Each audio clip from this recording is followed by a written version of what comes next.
Well, hey, thank you guys for tuning in to another episode here at Grizzly Talk. It's your co-host here at Mike on the Mic, here with Mr. David David Alvarez. Alvarez F. We got our special guest here, Mr. Geo Skywalker, man. Thank you for What's coming going on in. on? Yeah, appreciate you guys having me. Yeah, man. Well, thanks for coming, man. And so, I know you haven't done a pod before, so I'm glad you're able to come on here and give us a little bit about your story. Can you tell us maybe what you do?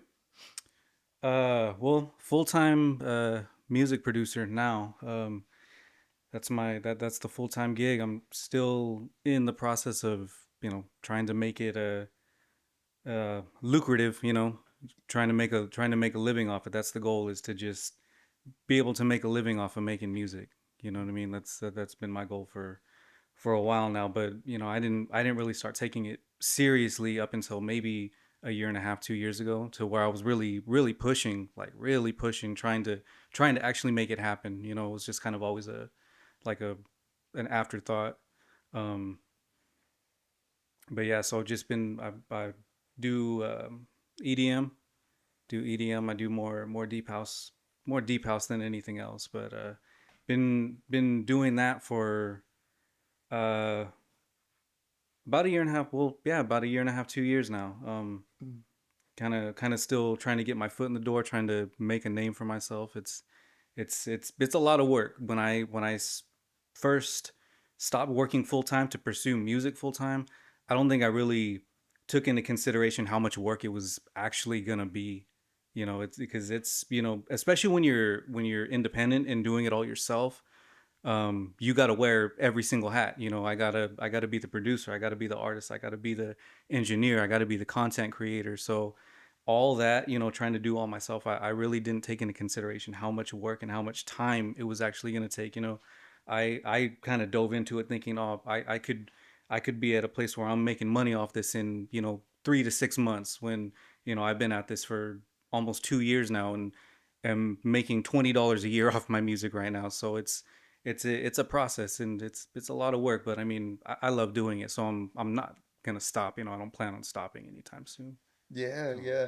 You think that like love for it is what puts you like makes you in that effort to be able to put in the long hours? Because yeah, it does. Like, I mean, I've never produced music before, but I've seen these guys and they do the edits and it looks somewhat similar, like the dashboards, but yeah. I know it's so much more intricate and there's so many levels to like the amounts of sounds and like piecing it all together is probably kind of crazy. Yeah, it's a lot to learn, but I mean, I've been doing it every single day now for, you know, God, I'm 37. I started producing when I was 19, picked up a guitar for the first time when I was 15.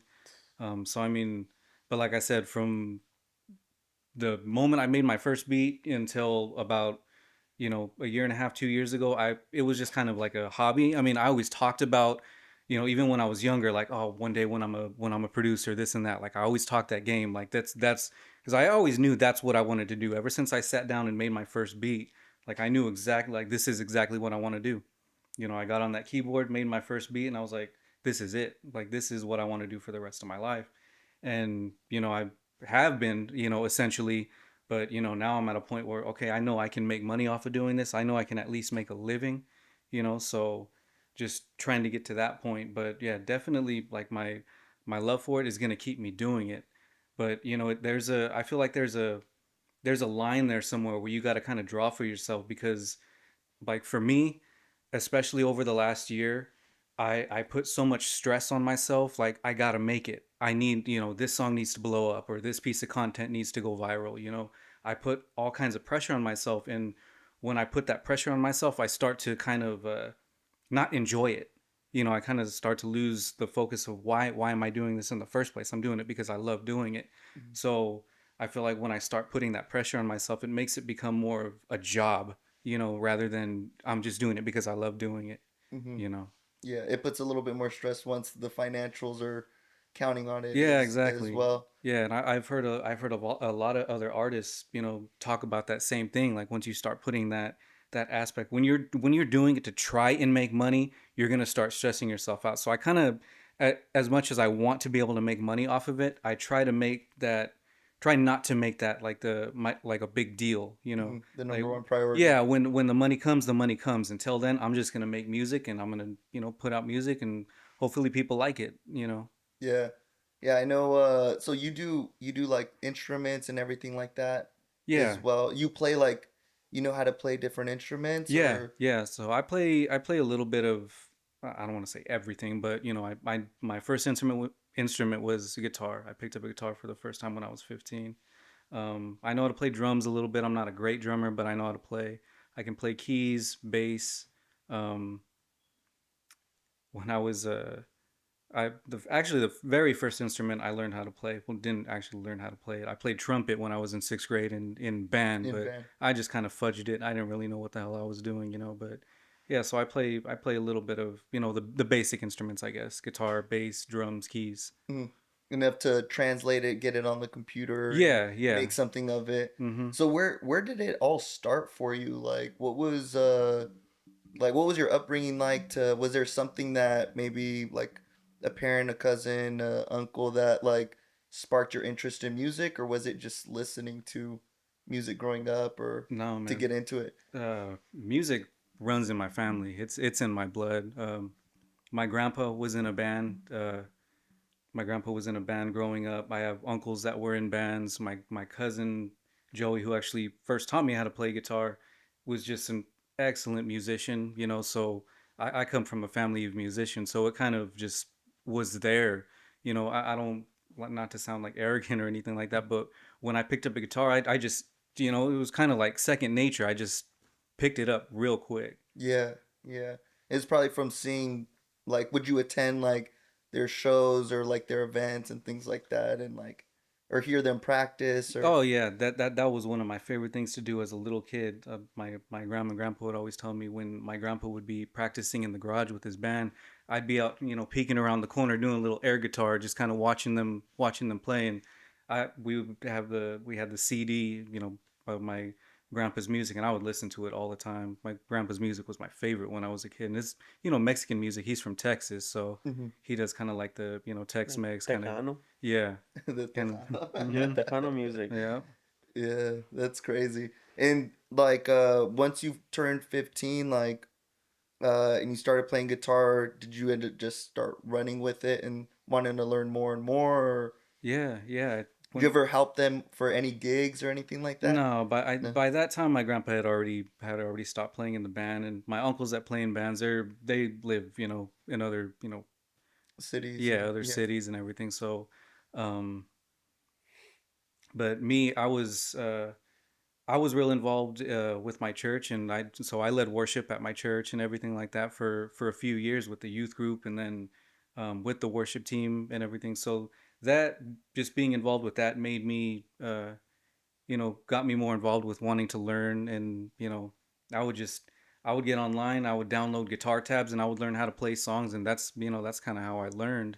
Mhm. It was just self-taught, really. I would get on, it was called like ultimateguitar.com or something. You can go and it shows you exactly where to place all your fingers like throughout the songs, and just kind of picked it up from there. Yeah, yeah. I know now they have like gadgets where you can like attach it and it's almost like you just press keys Yeah, and it tells you where. But I know like with piano they do that as well. Some that will like light up, tell you yeah, where. yeah, yeah. So that's pretty cool. And so when when you got turned 19 and you started getting into producing like beats, you said at 19 you made your I first beat? I do have a question before that. Did you ever want to get into a band, or did you always know you were gonna go a different way? It's kind of funny. When I was in, what was it? It was probably like middle school. So how old are you in middle school? Like, Like Like 11, 12, 10. yeah, 13? like Yeah. 12, 13. So me and a few friends, and I hadn't even picked up an instrument besides a trumpet at this point. But I always wanted to play, and we formed this little band. I told him that I was a drummer. I hadn't even picked up a drumstick before. So, they started orchestrating practices, and every time they would have the practice, oh, I can't make it, because I didn't even know how to play. I didn't have a drum set or anything like that. But I um couldn't make it. yeah, Yeah. yeah, I can't make it today, guys, sorry. Yeah. Have to fill in. But no, the band at middle school. Oh yeah, and where was I? Oh man, I lost my train of thought. Where was I going with that? Um, because you asked. I asked if you ever wanted to start a band. Oh, okay, yeah. So there was that. I always had wanted to play in a band, and then um, I think once I started playing guitar and especially getting involved with the church, I always wanted to do like those big worship shows for youth. I had always wanted to do that, when I was younger, and I still actually would like to, at one point or another, because like my faith is a big part of who I am. So I still to this day would love to be, not necessarily for the spotlight of it, but just to lead a bunch of people into worship. Like that's still something I would love to do. But as far as like a band, I mean, still to this day, it would be cool. I would love to play in a band. I've never actually thought about like starting a band or anything like that, but it would be cool to play in one, because just being up on stage, whether it's for a show or leading worship, just for me, there's just something about being up there just with the guitar in my hand, playing and singing. That For worship too. That's Yeah, that's cool. yeah. When I was a kid, um, I was, pretty involved in church and everything like that. And my mom told me that she signed me up for guitar lessons, right? At the church. And I was like, dope. Like, I always wanted to learn like an instrument or something. Like, one instrument I've always wanted to learn is like actually piano. Hmm. And so we get there, and turns out that it wasn't a guitar class, it was a church choir. So I was actually in like the church choir for St. Anthony's, right there on Bullard and Maroa. Oh, okay, yeah. And I remember I hated it. Like, I What didn't want to sing. what years Like, was that? I was in like fifth grade, probably fifth grade through like eighth grade, maybe. Oh shit. Yeah, and well, now it's like I think back and I'm like I'm super grateful for all that time, because I actually did like singing, and like I like it more now, although I'm, not a good singer. But I have always thought, going back to that, and like every so often, like they'll invite me, and our old like group, because it was called Coro de Niños, Hmm. like the kids choir, and we would sing, and it was pretty dope. Like, we were pretty good. Like, we got invited onto like radio shows, and like we would do concerts downtown, and like, but it was all like for the church, and obviously like church music and things like that. But like every now and then, like the band gets back together and we would do like go and do like a Christmas show or something where we get back together, like a reunion, Yeah. almost. But I always thought about that, like at church, like especially for worship. I always thought it'd be dope to get back into that as well. Yeah. Yeah. But how big, like, did you grow up religious, or what kind Um, of made you grow your faith? I mean, growing up, we grew up Catholic. My immediate family. I'm pretty much all the family actually. We grew up Catholic. I did all the, up to Holy Communion. I did like, the first sacraments when Hmm. you're a kid and everything. Um, Confirmation too, or? I never got to confirmation. Okay. I never got to confirmation. But yeah, we grew up Catholic. So I mean, the base faith was always there. Um, but when I was 15, when I was 15 again, that's my parents got divorced, and my dad was just really having a hard time with it, just going through it. And one of his coworkers was just that guy that was there for him. Invited my dad out to a Christian church, and my dad sat me down one time, or just one day, and told me, your mom and I are getting a divorce. And he said, I want you to come to this church, and I want you to pray with me. And I was 15 years old. My parents are getting a divorce at 15. That's hard, Mm-hmm. So I just broke down, and I told him, okay, let's go.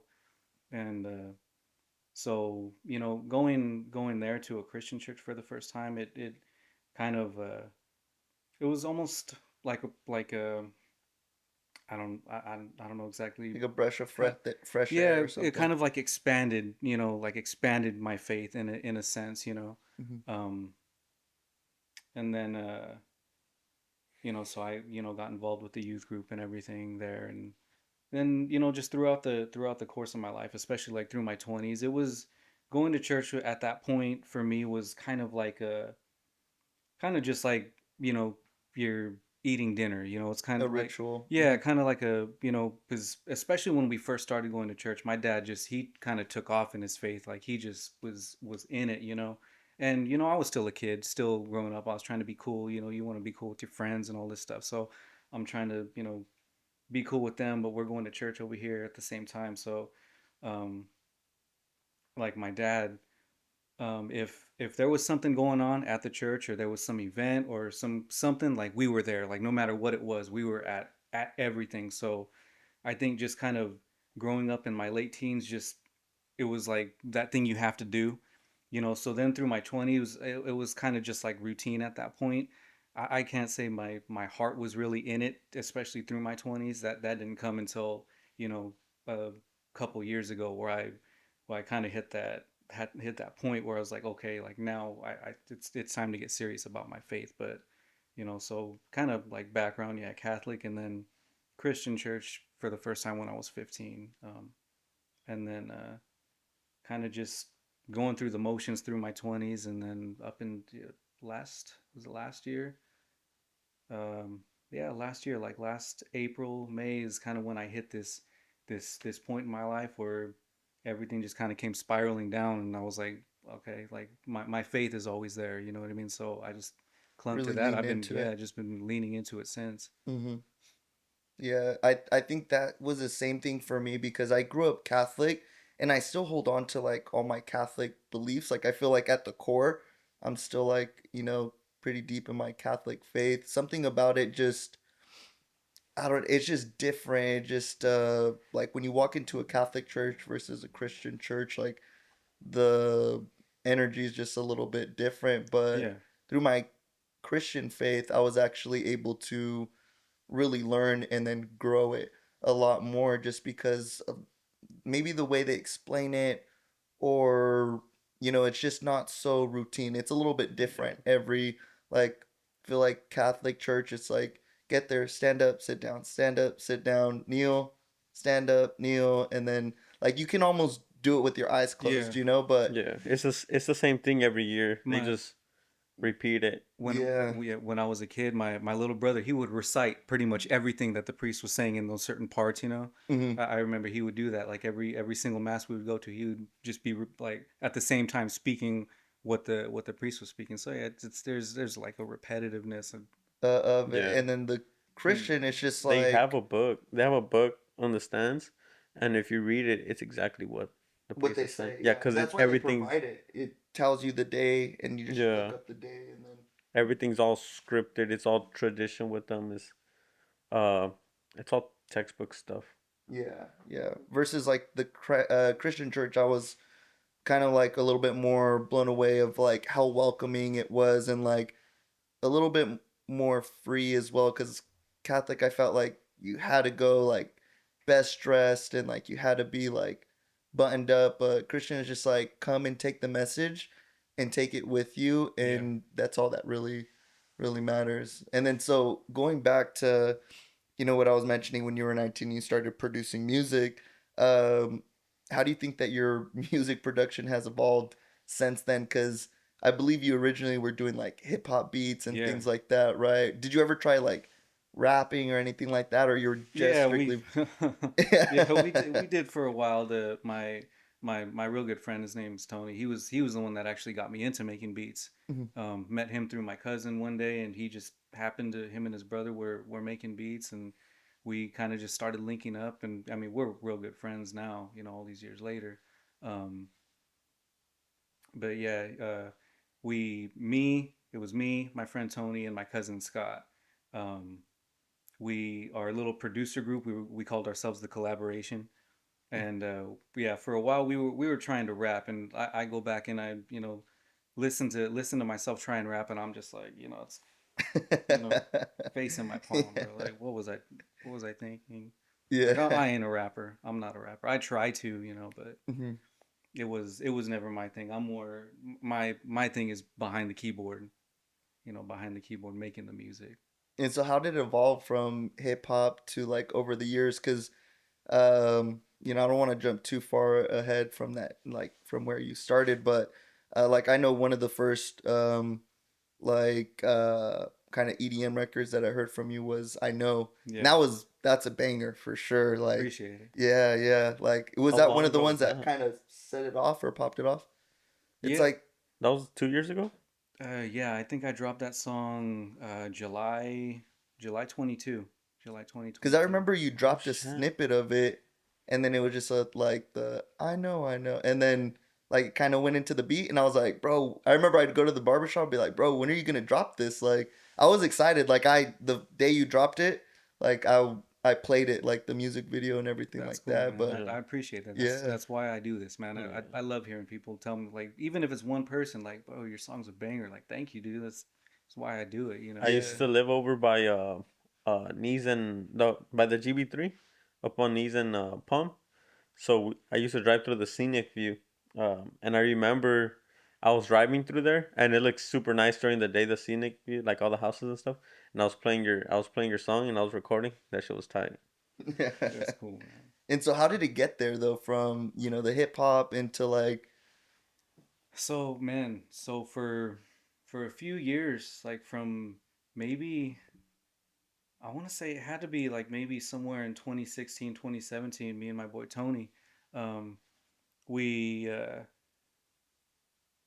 he got some new equipment. His brother bought him the latest version of Reason. That's the program that we use to make music. It's called Reason. He had just bought him the latest version of it, and we kind of started getting back to it because the when I was like the time that I was married, I wasn't really working on music too much because your priorities are different. You know, your priorities are different than you got a wife to take care of, a house, you got to pay all the bills and stuff like that. mm, So I didn't work on music a whole lot. Not that she didn't want me to or tried to stop me or anything like that. She encouraged it a lot, but I was just kind of preoccupied. So so after her and I separated and divorced and everything, I got real heavy back into it. Started working with my boy Tony again, and we kind of wanted to break away from the collaboration thing. The little group that we had formed when we were younger. uh, So we started a YouTube channel. Um, Made our social media pages and started calling ourselves Zero Gravity Music, because it was just our music, our sound was like real ambient and spacey, and we just we were making hip hop beats and we would post them on YouTube. We had a online beat store, and so we were kind of trying to push that for a while. Um, and then I don't know, man. So it just kind of faded after a while. We weren't posting as much, and um, I mean, music still at that point, this was maybe 2020, 21. We kind of just stopped posting at some point, just kind of faded. And I mean, I was still kind of working on my own, but he wasn't so much.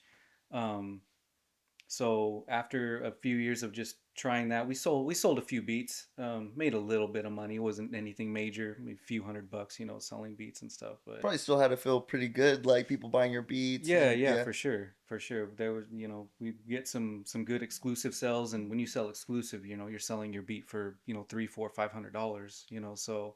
So we made a few good sales and some leases and stuff. But so at that point, after that kind of just faded out, I still wanted to create music, so I started kind of my own little thing, called it just I made another YouTube channel, made another beat store, called it Simple Instrumentals, and I was just making hip hop beats and was uploading to that, and I've made a few sales and a few leases on that, and then I started hearing the songs that people were making with my music, right? Like someone's buying a song off me and I'm listening back to what their song is about. And for me, it was just kind of like I guess, a moral thing. Um, I didn't want my name attached to what these people are rapping about or singing about, because it's just stuff that I don't want to associate with. You know what I mean? Street life and that, like I'm not about that life. You know what I mean? Like I don't want my name and my music attached to some of the things that these people are rapping and singing about. So I kind of decided, what, like I kind of want to be my own artist. I'm not a great singer. I'm not a great singer, and I'm not a rapper. And a few times periodically, like from the moment I made my first beat up until that point, I had kind of dabbled in like techno and EDM. I would make one like maybe once a year, just kind of throwing it out there just to see if I could do it. And I think I know I just happened to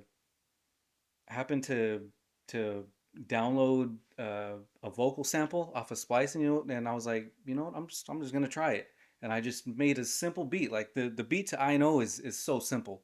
It's a super simple beat, um, and people liked it, So I just after that I was just like kind of okay, I think I got something here, so I'm just gonna kind of keep rolling with it from here. Was that your first kind of big release for EDM that you did, or Yeah, yeah, yeah. with I That know? that was my first release ever. So actually, shortly before that, I had made a couple other EDM tracks. Didn't really care for them as much. I did want to put them on Spotify, just never did. I was gonna make a whole Spotify page and everything because this was with my buddy that I did these other ones with, but just never did that.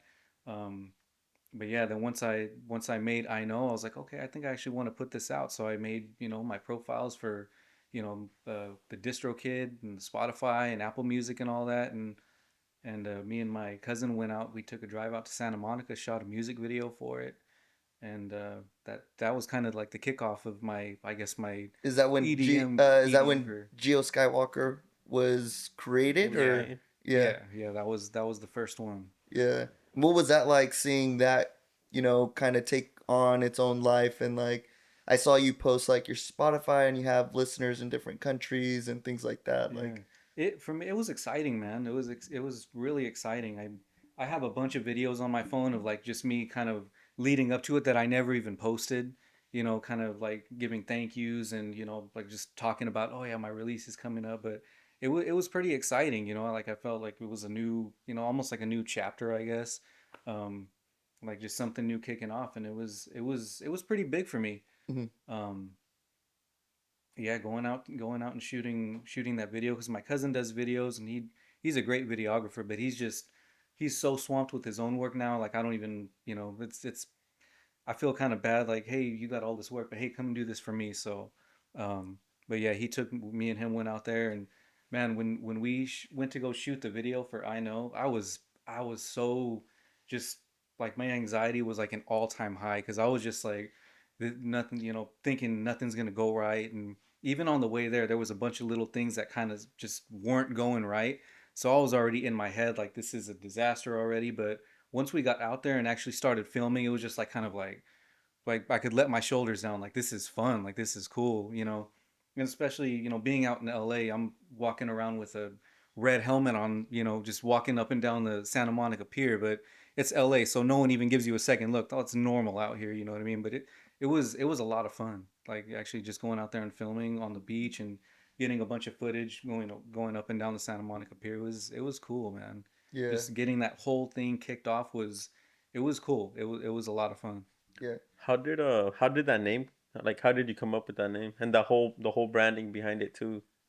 Well, so the name, my brother Josh.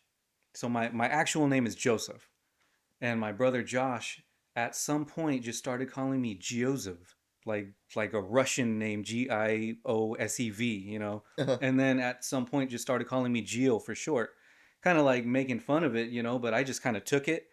And at the time, he started calling me that we were playing fantasy football, and his fantasy football name was the Skywalkers, and I just kind of took those two and put it together. Mhm. Um, Everyone always asks if like I'm a huge Star Wars fan, which I like the franchise, but that really had nothing to do with why I started calling myself that. Um, and as far as like the branding, my godfather was always big on saying all you need is a gimmick. All you need is a gimmick. And so, I see all these other, especially EDM producers. You have like Dead Mouse and Marshmello. That's Marshmallow. their brand. That's their look. That's their gimmick. Mhm. So I was looking online one day, just for a helmet that I could wear, that could be my own look. And I just came across that one day, and I was like, that's It's like a it. stormtrooper type Yeah, of. it's actually a Sith jet trooper. Mm. You know, but I kind of wonder. I mean, I guess I'll cross this bridge if and when I get to it. If I'll ever get like a cease and desist from Disney or something like that, saying you can't wear that, you can't use our name. But I figure if I ever get to that point, then I must be doing something right with my music. So at that point, it's Yeah, not even really gonna matter. exactly. Yeah. What's the difference of between like selling a beat versus leasing it? So when you lease a beat, it's for a lot less money, and it can be given to multiple people at the same time. You know, Mm-hmm. so so say you're on a budget, or it's just for like a quick release project or something like that. You can lease the beat, and it's yours. You can do with it what you want, but other people are still allowed to use and lease that same beat, Mm-hmm. as opposed to just buying outright.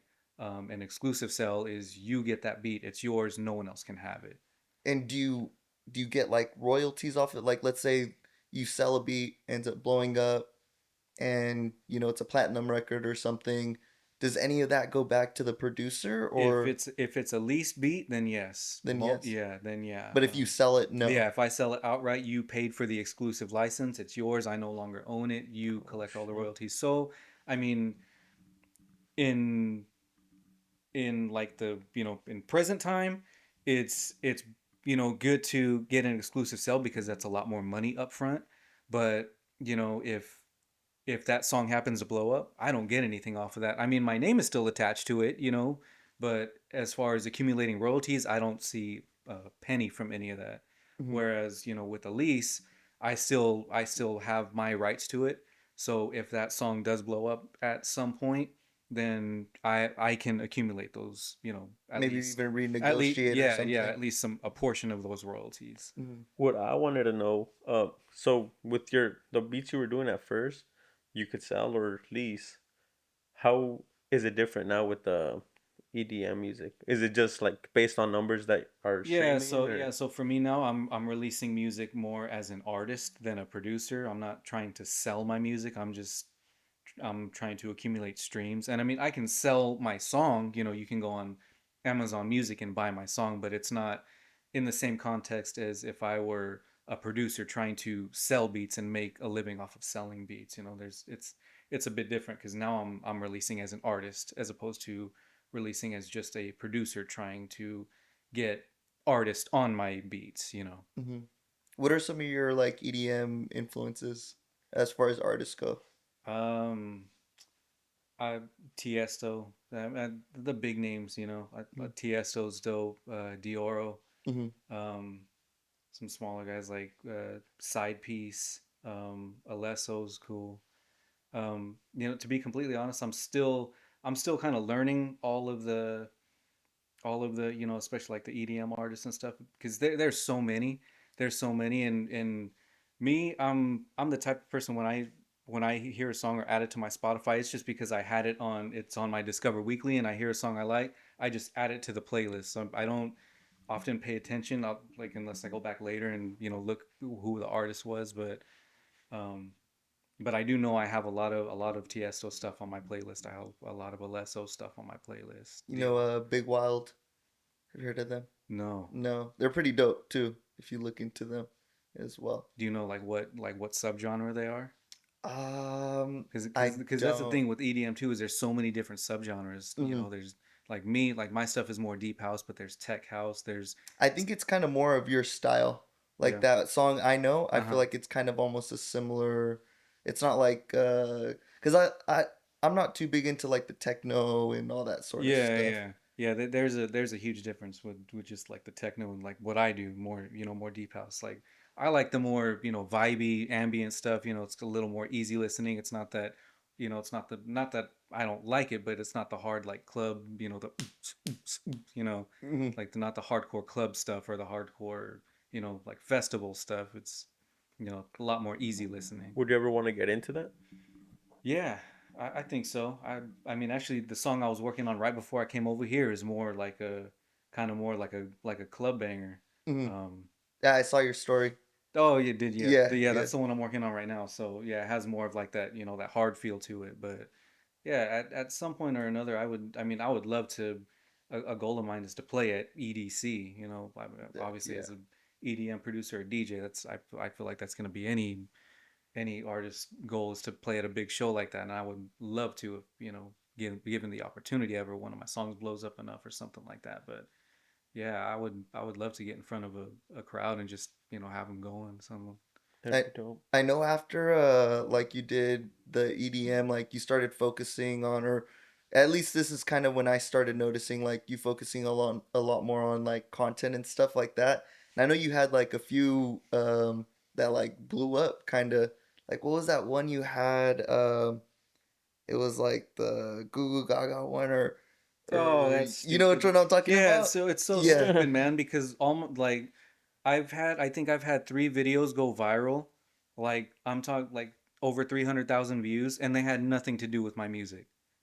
Like those Yeah. videos had absolutely nothing to do with my music. So while it's cool to have some videos go viral, they weren't videos that were gonna draw people to my page. You know what I mean? Because they were just some random videos. Just something you would scroll past, hit like button, and And maybe leave a maybe comment and just share, yeah, but yeah. but it had those posts that went viral had nothing to do with my music. So it was cool, cool. Like I have a video with 300,000 views, but it didn't do anything for me. Like as far as my music career, Hmm. you know, Is that what you thought you were hoping for, like in kinda, creating it? Yeah, or at least kinda, to drive people to your page and yeah, check you out. yeah, for sure. I mean, that's a hope with any type, any piece of content, that I post, and it's difficult to nail social media, man, especially with the you got to figure out the algorithms, you got to figure out what are the correct hashtags to use, what are they called, the SEOs, Hmm. Yes. the SEOs. There's so many variables that go into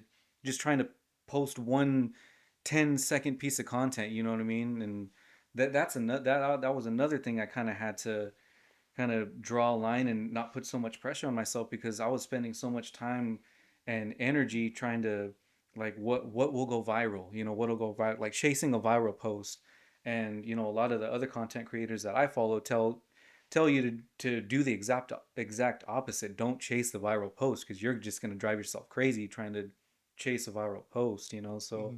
at this point, I just post content. I just post whatever, and if it happens to slip through the cracks and go viral, then cool. That's But I'm not stressing myself out anymore trying to make viral posts. Of course, you want to make content that's going to engage people, and that's still something that I try to keep in mind, because the people's attention spans nowadays. You give them 2 seconds and they're swiping to the next video. So Hmm. Yeah. I'm always trying to come up with, okay, what's going to catch people's attention in that first 2 seconds to keep them there for at least half the video, so I can get the view or something. Yeah. But it's Well, so me, I had a business, trash bin clean. What I would focus on was the marketing side. What kind of stuff, as a like producers, do you have to do like to get your name out there? Like social media posts. Like, are you going to like events, like stuff like that? Paid ads or. Yeah, I've done paid ads a few times. I've done like a few paid ads, but I feel like, I don't know, man. The paid ads are kind of weird, because I almost feel like whatever platform you're putting your money into, they just boost up the numbers on that one post, and nothing really comes of it. Like, but I did one recently, just the other day. I think I put like $50 into a TikTok just to see how it would do. And while it boosted up my views, it boosted up the likes, there was no comments, there was no new followers. So it's like, is TikTok just boosting up your numbers just to make it look like something's happening? You know what I mean? Because it didn't accumulate to anything. Um, so I don't know. I think I need to do some serious research on where the most effective places to put my money into is, because that's one thing I really haven't done a whole lot of over, since I started releasing music as an artist. Is, I put some money into Spotify here and there. I put some money into, TikTok, Instagram ads, but I don't feel like any of those were effective. Like like I mean I got my streams up on I know a little bit, but no new listeners, no new fans, didn't drive any traffic to my social medias.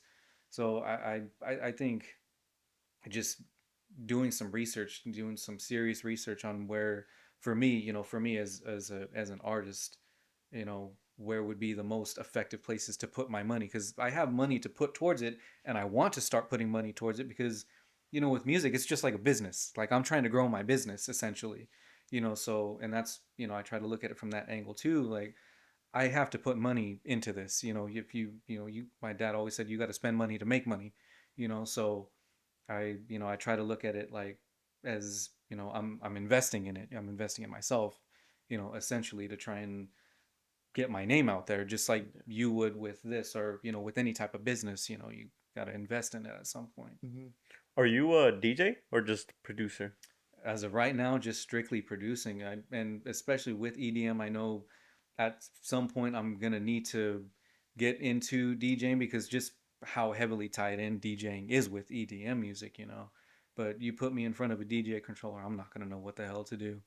I'm just gonna be turning knobs. I'm You not could gonna know what. you could Uh, be like Shaq. I heard Shaq just goes up there and just pretends to do it. It's D, not even plugged in, and he's like, what do you call it? DJ Diesel, I think is what he calls himself. yeah, But yeah, I was looking into buying one for a little while, buying a DJ controller. There was one that I wanted, and I think it ran like $800-900, because I didn't want to buy a basic like entry level $200 one, because I didn't want to have to upgrade. So I was like, okay, I'm gonna go at least like maybe middle, like middle shelf, some mid shelf, to learn on. Um, but then, I was about to pull the trigger on it and just buy it, but then I was like, man, I think I should put this money into, marketing and campaigning, and then still haven't even really done that. hmm, Well, if you go into that DJ stuff, I know, cause we just started getting connected with a few people in Fresno. There's this one guy I was talking to yesterday. What he does on his free time, he goes on TikTok live and just just DJs, DJs. and Yeah. Oh he's yeah, either yeah. he's getting paid, like he's getting sent gifts and stuff like that, and on top of that he's getting recognized. So like people in New York are hitting him up, hey, like uh this is dope. How do I get this? Or hey, because I know he was telling me about the Hot Girl Halloween thing, that he posted something, and the people that listen to his TikToks, they hit him up. They're like, oh, next year we're gonna fly out. Like, so it's like he's at home when he's doing nothing. He's just DJing, Yeah. and he's just getting viewers from everywhere from the lives. And TikTok and Instagram, they're pushing lives right now. So that would be a good thing for you to get into the DJing your stuff. Maybe throwing in like some other people in there, Yeah. but just pushing out your content through like that. Yeah, yeah. No, I definitely want to, and I know that that's kind of one of the reasons I haven't done any shows up to this point, is because just strictly as, the producer, it's I don't know. I feel like it's kind of difficult. Like, how would I put together a set as a producer? You know what I mean? Like, Hmm. I feel like, I mean, I'm sure it can be done. I'm sure I can structure some way where I could take my equipment up, and I could structure like, a 15-minute set where, I'm playing along or something like that, something along the lines of that. But, just being able to know how to DJ, that would make it so much easier for me to be able to go and do shows, because that's another way that I'm going to be able to, get my name out, essentially, is to be able to go get in front of people. That's Hmm. something I really haven't done up to this point. No networking or anything like that. Just over Instagram, Hmm. just kind of over Instagram. I really haven't been to any local shows or anything like that. I spend most of my time in my studio. You know what I mean? Like that's where I am 90% of the time. If I'm not at church or the gym, I'm at home in my studio just working on music. Yeah. So I know, that's something I definitely need to do more of too, is in person, interacting and networking. Mhm. I know we just went to what was it, to Hobbs Grove, and they have like a speakeasy there, Yeah. like in the middle of like where you're going through the haunted houses.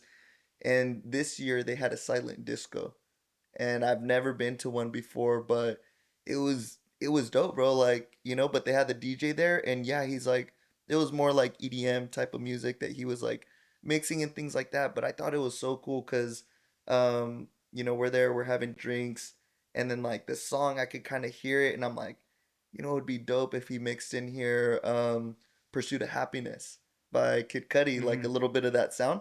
And I went up to him and I was like, hey, can you play any Cudi? I was like, "Pursuit of Happiness," and then like he's like, yeah, I'll mix it in, but it was still like the EDM music, but then he just like threw like a little bit of that like Cudi sound, and then just like the lyric of it apart, like tell me what you know about dreaming, or like, you know, it would just kind of like echo throughout, and like, but it sounded dope. So I was like, man, that's crazy he was able to do that like on the fly like that, Yeah, you know.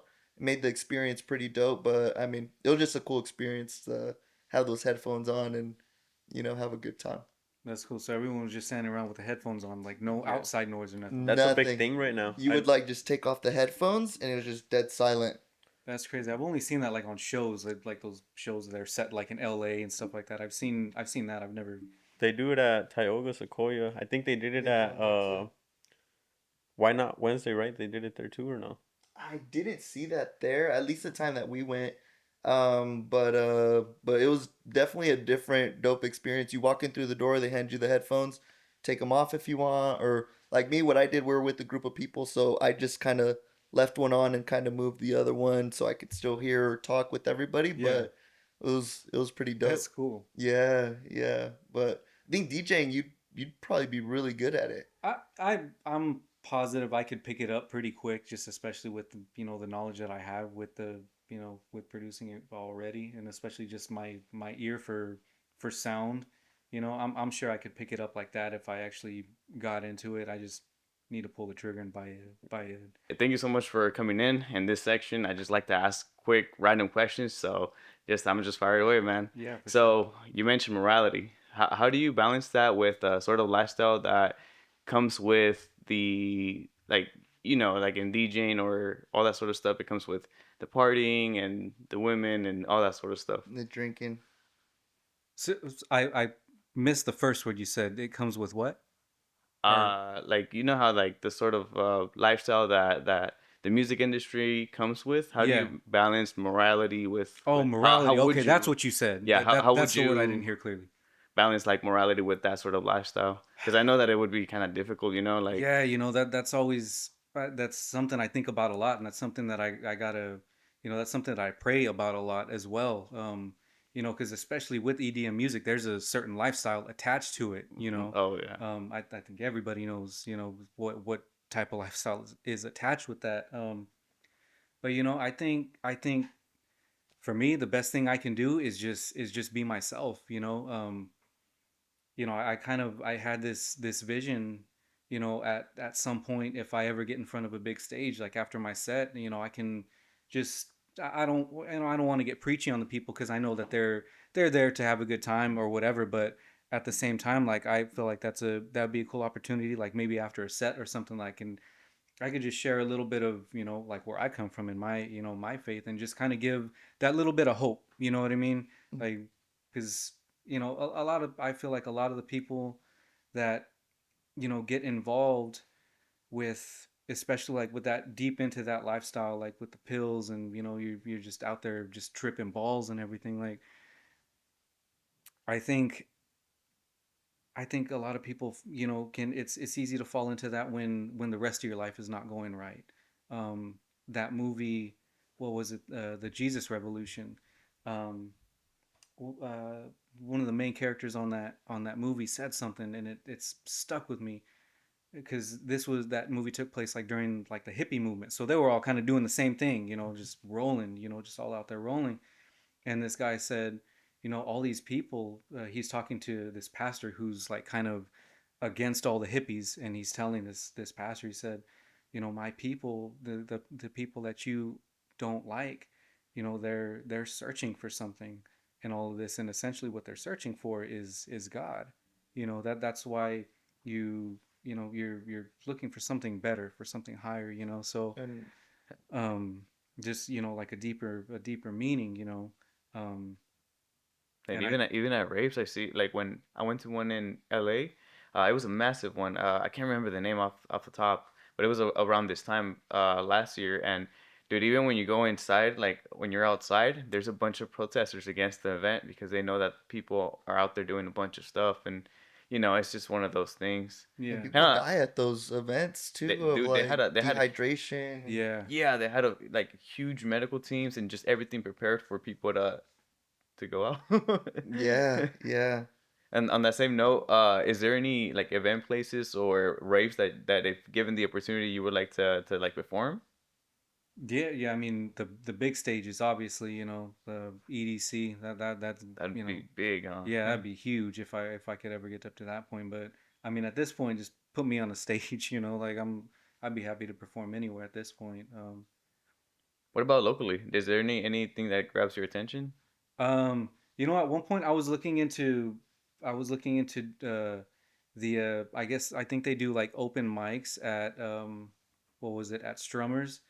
Kind of beyond that, I didn't really look too far into it. Because at that point I was still kind of like trying to, okay, how can I put together a set, especially at an open mic night at Strummers. I wouldn't even know, like, where I would start, so um but I think before I did that, I really want to get more into the DJing, because like I was saying earlier, that would just make doing a set or a show so much more doable you know Okay. Brother, you mentioned rapping. What are your top favorite rappers? Top three. oh, rappers. uh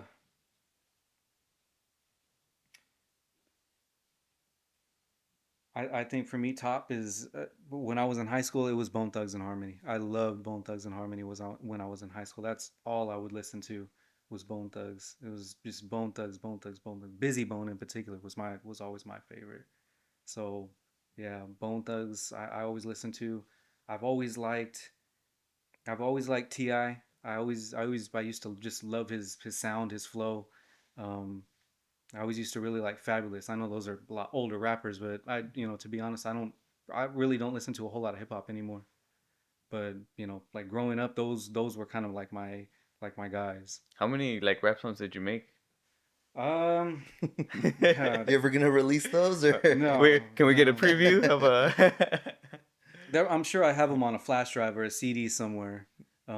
But yeah, I think we recorded. I think we probably recorded maybe 5 or 6 songs, and we put some of them out. This was back in MySpace days. We were putting our songs on MySpace, so we did that for a little while. We had the songs up, but yeah, we recorded like maybe 5 or 6 songs, and they're horrible. They're awful. You bro, that's how I started doing video editing. So back in 2020, I wanted to make music, and I quickly found out that I was trash. So I was like, I'm not gonna sell the equipment. I'm just gonna keep it and do something else. And then when I got into the video editing, I just loved it. Yeah, And then the pandemic happened, and I didn't know if I was gonna keep my job. I just started living on my own. Well, since 2019, but I just sold all my stuff because I was like, oh man, the uncertainty was high, right? So I was just like, man, I'm not gonna risk anything. I'm just gonna sell my stuff. So I kind of regret it because I would have had all that experience now. yeah, But yeah, that happened. yeah. It kind of makes you wonder, like, if you would have just kept on with it, because Hmm. I feel that, like, that same way, like, especially with like with doing like social media posts, like even back when I was just making beats, like, if I would have just kept posting, if I would have kept posting, like, where would I actually be right now? If you would just keep on doing it, instead of not having success right up front, and like, okay, maybe it's not for me, because who knows, maybe it would have turned into something Yeah, bigger. that's my big regret for sure. I just wish I would just kept my stuff. 'Cause it wasn't much, but at least I would have kept messing with it. Yeah. So, oh, bro, you mentioned anxiety. How do you deal with it? Do you think like having like a alter ego helps? Like you mentioned like the mask when you're doing that sort of thing. Like, does that help at all? At first it kind of made it a little worse, because I just felt like a doofus, dude. Like, I, Oh, I okay. felt like an idiot. I'm walking around a bunch of people with the helmet on my head. But after I just kind of realized, like, no one even really cares anyways. Like, it wasn't really a big deal, Dude, I think it's dope, bro. When you see like your face and you see what you're doing, I think it's dope, man. It's just appealing. It's super appealing. Yeah. Yeah, that was a So, dope ass video for how, sure. How do you deal with the anxiety though? Like, is there certain things you do for it, or you just kind of? I'm not to sound preachy, but that it's just I pray and I just give it to God. That's really all I can do. I dealt with some heavy anxiety for a while. There was a good 4 or 5 month period of my life where it was dark. It was real dark for me, like to where I genuinely thought I was gonna die. Like just my health anxiety was just through the roof. I would go to bed every night crying myself to sleep because I thought that was gonna be the last time I go to sleep. And actually, that's one of the songs I'm working on right now is actually about that. Um, in one of the in like the bridge of the song, it says I don't want to close my eyes because I fear what's on the other side. That's actually what I was feeling in that moment. Um, but in that moment, in those times when my anxiety was the highest, that it was that time where all I had to hang on to was just a thread of faith. Like that's all I had was my faith at that time because I couldn't tell anybody. Like I didn't want to tell anybody because if I told people what was really going on in my mind, to me that was going to make it more real. Other people are going to start worrying about me, and now I'm going to worry even more because if people are worrying about me, then it must be a real problem. You know what I mean? So I kept to myself. I kept it all to myself, and I would be just on my knees, just crying, just begging God, like, don't let me die, because that was really what I thought was gonna happen to me. Just from like the way you felt your heart, like It was the everything. pain. Yeah, Yeah. it was everything, bro. It was every single little wrong thing that I felt in my body. I was like, oh, like shit, like what's going on? I in a 5 month period, I probably saw 9 different doctors because I didn't believe any of them. I didn't believe what any of them were telling me. Even when the last doctor that I went to, when he told me, I think you just have anxiety. When he first told me that, I didn't even want to believe him. Like, no, you don't know what I'm feeling. You know what I mean? Like, this is real. I'm feeling things. No, anxiety could give you a heart attack. I mean, I'm pretty familiar with um, psychological work and done a lot of it myself because I've gone through a lot of I dealt with depression at some point in my life Yeah, to where that kind of got dark, but I got completely rid of it. But anxiety is like one heck of a bitch, dude. I'm so happy that you went over everything that you said right now because that was so relatable, man. Because it's just, I mean, I've been done with it at that severe case, but definitely like I understand exactly what you're talking about, man. Like it's like your body is just dying on you, you know? yeah, yeah. No, that's exactly what it feels like. I and I tell people now that I genuinely feel like God allowed me to go through that because I always viewed anxiety as you're just weak minded, like come on, like get over it. I never viewed anxiety up until that point as a real thing. I just you're just a weak minded person to me Mhm. until I actually started experiencing it. You realize like no, this shit ain't no joke. Like this is real. And definitely talking to me, the way that I got a lot of help was by talking to people. Uh, because a lot of the stuff I didn't understand until I spoke it to someone, and then I got their feedback and kind of worked a lot of things out. Especially with my girlfriend now, I feel like she's really helped me on that. So I came a long way because I like the song that you're making, I felt like that way back when I was having my first come up right out of high school. I felt like my world was collapsing, and since I was just coming out of drug use and a lot of family problems and having no money and nobody supporting me, not emotionally, financially, I felt like like I was looking at an abyss, and it was just like it was just dark, man. It was just like there's nothing for me to like to me. Oh, man, I didn't want to admit this on camera, but like around that time of my life, I felt like it was easier to die because it was like for me, it was just like dying is just simple. You just go and that's it. There's nothing else. You don't have to worry about life. Life is hard. Yeah, so that was just kind of my mindset. But then, and the other side, I had like kind of my intellect come up and pushed me to where I was like, no, I got potential. I know what I could do. I got it. Let me push through this and just see if I can do stuff. And then when I started seeing results, it was just like, fuck, like I could, no, I got this. And then things just started happening. So yeah, I think that's the No. first time I told people I know about I that. think that's very common what you're saying because like some people do have, suicidal thoughts. But I don't think it's uncommon for, like you said, you to think like it's easier to die because I mean, not necessarily that you would do something, to yourself No, to it's make that happen, but just a it's just thought. like it would just be just easier when you are in those It's moments. good. And then what's crazy is that like when you're in those moments, it really seems real, right? Like it's like when I thought about it, it's like yeah, like it's like if I die, dude, what am I gonna be worried about? Nothing. I'm just and it's like that's logical. But then and the great scheme of things, it's like that's such a unsophisticated, selfish thought because you're not seeing how you're gonna affect people, especially the people that love you. Maybe my family at the time was not so good to me, but then if I was to have done something stupid, then they would have been completely devastated and like they would have lived a life of I don't know if regret or of like They're having that just mourn, subconscious yeah. telling themselves like what did we do wrong No, their whole that's lives. it's for sure. It's gonna put a burden on them for the rest of their lives. And not to go and then to go deeper on things, I had another question. You mentioned that your parents divorced around a certain age, and that was when my parents got divorced, my freshman year, Mm. worst year that they could possibly do that because that's when I needed the most support. Yeah. Uh, how did you live through that? Like, how was it for you? That's where my question was going. Was it better that they divorced, or you don't think so? I mean, now or then?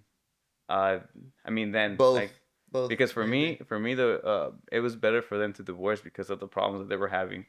So once they divorced, it was like okay, I mean at least we don't have those problems. Yeah. But then it became a problem for me because it's like I needed support. But I mean that's a better issue than seeing what was happening at home. Right. Right. Yeah. For me, you know, then I don't know. I don't know because to me, I feel like my parents did a good job of hiding whatever it was that was really going on. Um, my mom wasn't doing so well mentally, and you know, I don't think my dad was doing that great a job of supporting her in that area at that time. Um, so I mean, then I it's hard for me to say because I really, they were just mom and dad. Like I didn't really see any major problems. Like yeah, they would have their arguments and stuff like that, but I feel like if there was big arguments and there was a heap of problems, which I'm sure there was because they got divorced. That they did a pretty good job at keeping it under wraps, keeping me and my brothers from seeing what was really going on. And it's hard to say, that it's better now because I mean, all of our lives has just gone so many different directions now. We're all where we are now, and it's hard to regret any of that because I got brothers and stuff out of it. So um, Well, thanks for elaborating on that, dude. Yeah, and I feel like that's really relatable. To take it to the complete other side, on the brighter side, bro. Besides music, I know that you mentioned the gym. Is there anything else that you would like to do, or any other sort of activities that you like? um, I've talked to a few people at some point. I think I would like to train people like in the gym at some point. Maybe it's somewhere further down the line. I've trained a couple of people and I really enjoy doing it. Um, Honestly, I think it's just I think for me it's just the being able to help people. I think it's more that aspect because I also like I really enjoy just helping people by trying to direct them in the right direction or give good advice. Like when I can help somebody in any way, like especially in when it pertains to trying to better your life, like that's something I really enjoy doing. Like right now I'm actually mentoring mentoring someone through a program that I actually just finished. It was a recovery program, like a biblically based recovery program, a year long. I just came out of it, and now I'm mentoring somebody through it. And we just had our first meeting last week, and just being able to sit there and talk to him and give him some guidance and some just insight. It's you know I kind of hate that. It makes me feel selfish because it makes me feel good that I'm able to do that.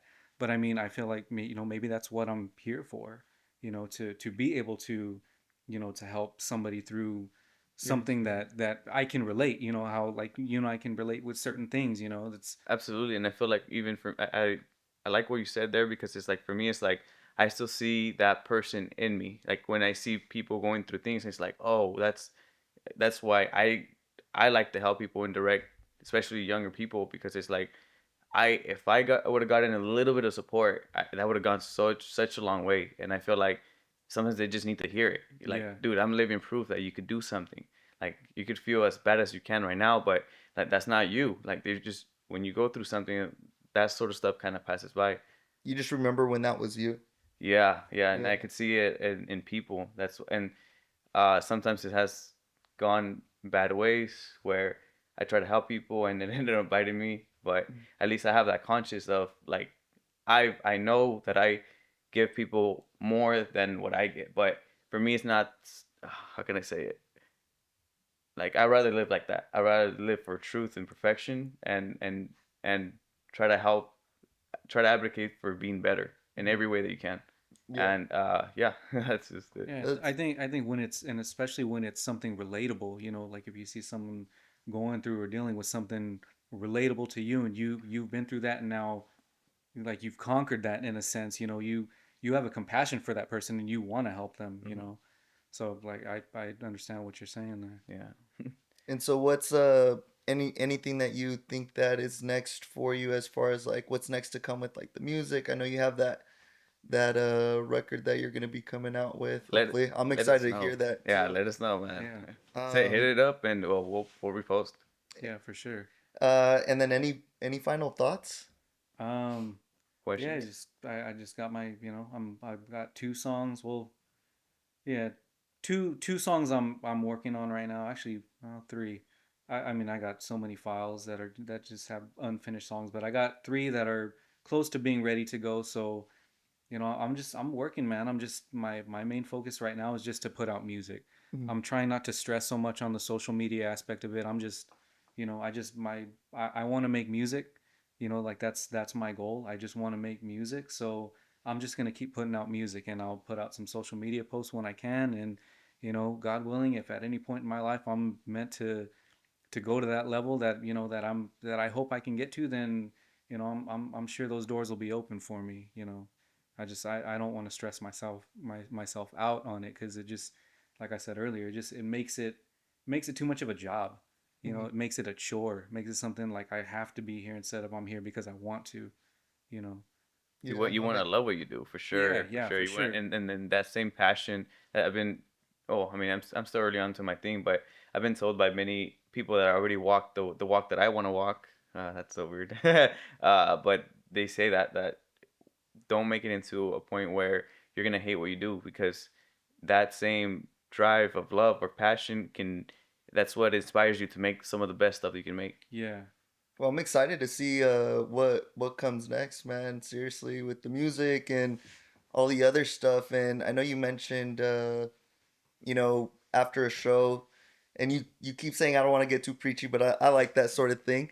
You want to try giving a message out for to wrap things up here? Um, a message, a message, a message. Um, yeah, I think And don't worry about getting preachy. no, yeah, I think any of the burdens, the things that weigh us down, regardless of what it is, we're we're always told that Jesus died for our sins, right? But but I think a lot of people take died for our sins as you know uh, murdering, stealing, but to me, sin could be the shame you carry. It could be the guilt that you carry. it could be anxiety, it could be anything that weighs you down as a person. To me, that's what sin that's the sin that he wants to take from us. And if we can bring ourselves to a point where we would just lay it at his feet and trust him, then we can feel that freedom that he intended, for us by going to the cross and dying. To me, that's the sin that he died for, so that I could take all that the weight that I carried from my parents going through a divorce, from going through a divorce myself, from that whole relationship, just things that have happened throughout the course of my life, because I mean, I can't speak for you guys, but I know myself, there's a whole lot of things, and that's that program that I actually just finished up with helped me get rid of, help me rid myself of a lot of that, a lot of things that I suppressed throughout my entire life that I didn't even realize was still there. I was driving home from I can't remember where. I was driving home one night and I started thinking about my first, heartbreak as a sixth grader, right? And I started thinking of the pain that I felt in that moment as a, how old are you in sixth grade? Like 11? Hmm. I started thinking of that pain that I was feeling as an 11-year-old kid. And I'm not gonna lie, I started just crying, for little 11-year-old me, like really feeling that hurt, so if I'm able to feel a hurt, from when I was 11 years old, how much more is still in there, so I think when we can, dig deep and we can lay those things that have hurt us at the feet of Jesus, there's a freedom that comes with that. And there's life, and you'll start to feel more alive, when you can actually lay those things at his feet, because that's what he wants for us to do, is put those things at his feet so we can live more free, because eternal life doesn't start after we die. Eternal life starts now as we're giving those things to him. We begin to experience that life, and it just carries on after we die. So, I mean, I think if there's any message, that's That was honestly Amen. one of the best things I've heard so far in the podcast, Ron. That whole thing right there. Loved it. Yeah, I love that because that's what they say. Lean into him and give that word because that's all it is. And, it's all in his hands, it's all in his plan, and it's going to go exactly. But I love that eternal life starts now, it doesn't start when we die. yeah. Yeah. Man. Well, hey, Amen. thank you so much for coming in. We appreciate you and look forward to seeing your stuff, man. And thanks everybody for watching. Yeah, and hopefully we can work on some things together, man. That'd be dope. Yeah, for sure. Yeah, yeah. Appreciate you guys having me. Yep, yep. Peace. Let's go.